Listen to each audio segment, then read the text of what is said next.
Hello friends, welcome back to my channel. Are you unhappy? If yes, then don't worry my friend, आपकी गलती नहीं है.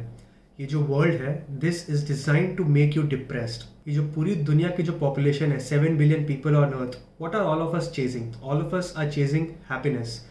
Well, as a matter of fact, ये एक 4.2 trillion dollar की एक industry है.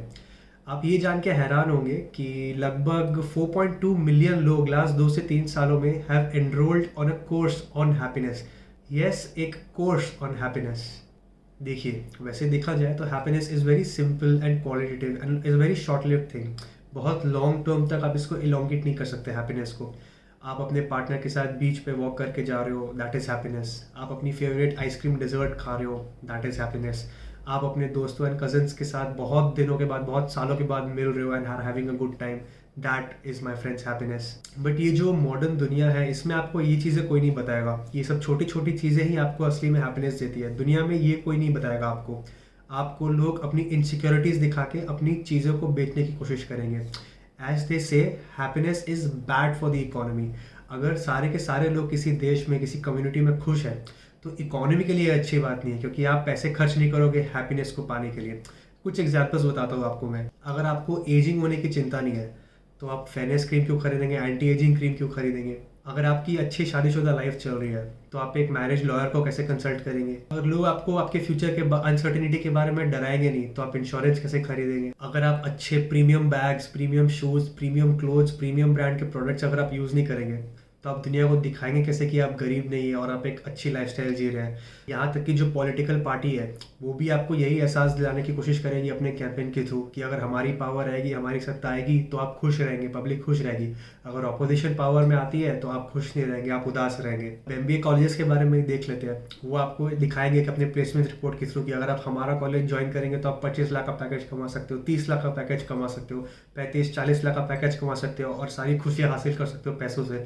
लेकिन जब आप MBA करने के बाद जब आप निकलते हो, तो आपको रियलाइज़ होता है कि आपके पास 25-30 लाख का एजुकेशन लोन है, उसको रीपे करना है. फिर वो जॉब जो आप करने वाले हो, वो इतनी ईजी नहीं है. That will suck the life out of you, ताकि वो आपको महीने की इतनी सैलरी दे. तो एवरीथिंग इज़ नॉट रोजी. बट आपके सामने जो दुनिया में की कंपनीज है, दुनिया के इंस्टीट्यूशंस हैं, they will always try to portray to you that you are missing out on something, and by buying their product or availing their service, you are going to get the ultimate goal, and ultimate चीज़ आपको मिलेगी, वो है happiness. देखिए, आज के modern ज़माने में जो एडवर्टाइजमेंट्स है, जो ब्रांडिंग है, जो कम्युनिकेशन है, जो ये सारी कंपनीज, ऑर्गेनाइजेशंस आपके थ्रू कर रहे हैं, वो अगर आप खुद से बहुत ज़्यादा अनहैप्पी हो भी नहीं, वो अपने एडवर्टाइजमेंट्स के थ्रू, अपने कम्युनिकेशन के थ्रू आपको ये एहसास दिलाएगी कि आप अनहैप्पी हो.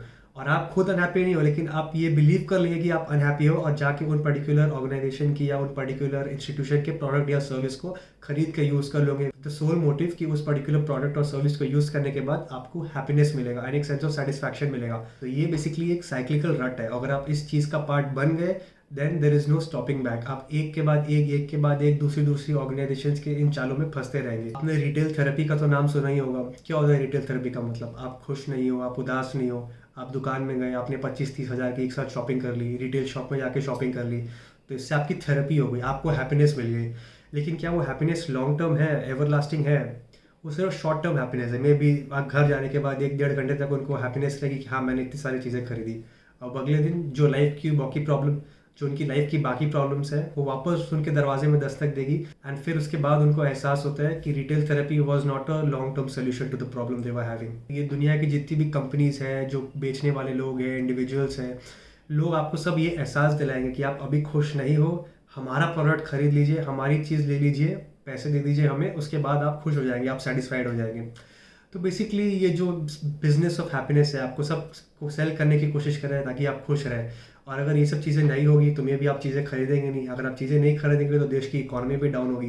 तो happiness is somewhat link to the economy. मैं ये नहीं बोलूँगा कि ये जो तरीके हैं ये अनएथिकल है, लेकिन आप इंडिविजुअली खुद के पर्सपेक्टिव से अगर अच्छे से सोचें, इंट्रोस्पेक्ट करके, तो मेरे हिसाब से आपको जस्ट बिकॉज आपको हैप्पीनेस चाहिए, आपको कोई एक स्पेसिफिक ऑर्गेनाइजेशन की किसी प्रोडक्ट को खरीदने की ज़रूरत नहीं है. मे बी उस प्रोडक्ट की एक स्पेसिफिक नीड है, एक स्पेसिफिक ऑडियंस है.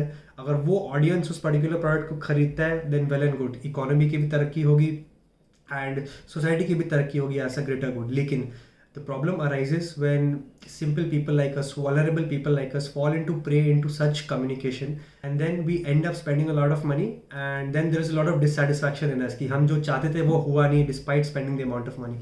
तो इससे ओवरऑल सोसाइटी में एंड ओवरऑल कम्युनिटी में एक सेंस ऑफ डिससेटिस्फैक्शन पैदा हो जाता है. ये हैप्पीनेस के लिए एक खरीदी हुई चीज़ ना सिर्फ एक डोपामिन की तरह है. इमीडिएटली आपको एक डोपामिन रश देगी, फिर थोड़े टाइम के बाद वो एकदम डिक्लाइन होने लग जाएगी.